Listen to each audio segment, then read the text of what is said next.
Hi guys, so welcome to my YouTube channel. എല്ലാവരും happy ആയിട്ടിരിക്കുകയെന്ന് വിചാരിക്കുന്നേ. ഇത് നമ്മുടെ കോളേജിലെ ഫെസ്റ്റും എക്സിബിഷനുമാണ്. സൈക്കോളജിൻ്റെ എക്സിബിഷൻ ഉണ്ടെന്ന് പറഞ്ഞില്ലായിരുന്നോ? അപ്പം അതിൻ്റെ പ്രിപ്പറേഷൻസ് ആയിരുന്നു നമ്മൾ കഴിഞ്ഞ ദിവസം നമ്മൾ ഫുള്ള് കണ്ടത്. അപ്പോൾ ഈ ഐസ്ബർഗ് കണ്ടില്ലേ, നമ്മുടെ പുറമേയുള്ള ബിഹേവിയേഴ്സ് മാത്രമേ മറ്റുള്ളവർക്ക് കാണാൻ പറ്റുള്ളൂ. അതിൻ്റെ ഇൻഡെപ്ത് പോയാലല്ലേ നമുക്ക് എന്തൊക്കെ കൊണ്ടാണ് ഈ ഒരു ബിഹേവിയർ ഉണ്ടാകുന്നതെന്നൊക്കെ നമുക്ക് മനസ്സിലാക്കാൻ പറ്റുള്ളൂ. അപ്പോൾ നമ്മുടെ ഉള്ളിൽ ഉള്ള ഫീലിങ്സ് കാരണം, അല്ലെങ്കിൽ ഉള്ളിലുണ്ടാകുന്ന ഓരോ കാരണങ്ങൾ കാരണമാണ് നമ്മുടെ ബിഹേവിയേഴ്സ് ചേഞ്ച് ആവുന്നത്. അത് മനസ്സിലാക്കുക.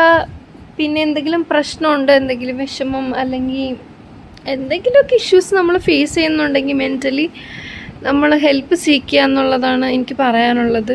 കാരണം നമ്മുടെ സൊസൈറ്റിയിൽ ഇപ്പോഴും ഒരു സ്റ്റിഗ്മയാണ്, ഒരു സൈക്കോളജിസ്റ്റിൻ്റെ അടുത്ത് പോവുക എന്നൊക്കെ പറഞ്ഞു കഴിഞ്ഞിട്ടുണ്ടെങ്കിൽ എന്തോ ഭയങ്കര കുഴപ്പമുള്ള ആൾക്കാരാണ്, എന്തോ വട്ടുള്ള ആൾക്കാരാണ് പോകുന്നതെന്നൊക്കെയാണ് ഇപ്പോഴും സ്റ്റിൽ ഒരുപാട് ആൾക്കാരങ്ങനെ വിചാരിക്കുന്നുണ്ട്.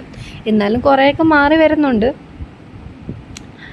ഓക്കെ, അപ്പം നമ്മൾ ഇതുപോലെ ഒരുപാട് എക്സ്പീരിമെൻസും കാര്യങ്ങളൊക്കെ കണ്ടക്ട് ചെയ്തിട്ടുണ്ടായിരുന്നു കേട്ടോ. നമ്മുടെ പരിപാടിയുടെ പേര് സൈഗാല എന്നായിരുന്നു.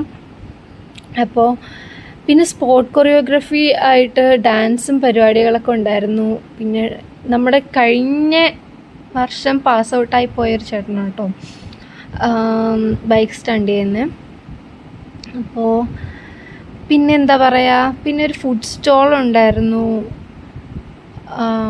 പിന്നെ ഇതൊക്കെ തന്നെ രാത്രിയായിരുന്നു പിന്നെ മെയിൻ പരിപാടിയൊക്കെ വരുന്നത്, ഇനോഗ്രേഷനും കാര്യങ്ങളൊക്കെ.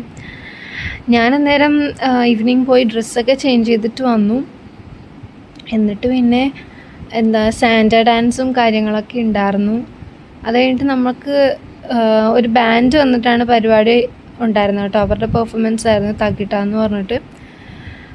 നൈറ്റ് അതായിരുന്നു മെയിൻലി പരിപാടി. ഞാൻ ഇനോഗ്രേഷനും പരിപാടിക്കൊന്നും എനിക്ക് കയറാൻ പറ്റില്ല, ഞാൻ ഡ്രസ്സൊക്കെ ചേഞ്ച് ചെയ്യാൻ വേണ്ടിയിട്ട് പോയത് കൊണ്ടിട്ട്.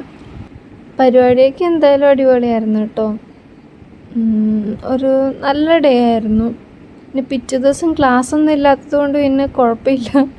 ഓൾമോസ്റ്റ് 9 മണിയൊക്കെ ആയപ്പോഴാണ് പെർഫോമൻസ് മൊത്തം കംപ്ലീറ്റ് ആയത്. അത് കഴിഞ്ഞപ്പോൾ പിള്ളേർക്ക് പിന്നെയും ഭയങ്കര വായ്പായത് കൊണ്ടിട്ട് ഒരു പാട്ടും കൂടെ പാടുമെന്ന് പറഞ്ഞിട്ട് പിന്നെയും ഒരു പാട്ട് കൂടെ പാടിയിട്ടാണ് കേട്ടോ അവർ പോയത്. ഞാൻ 9 മണിയൊക്കെ ആയില്ലേ, അതുകൊണ്ടിട്ട് പിന്നെ ഹോസ്റ്റലിലോട്ട് പോകാമെന്ന് വിചാരിച്ചു. അന്നേരം പരിപാടിയൊക്കെ കഴിഞ്ഞായിരുന്നു. അപ്പോൾ അടുത്ത വീഡിയോ ആയിട്ട് കാണുന്നത് വരെ ബൈ ബൈ, ലവ് യു.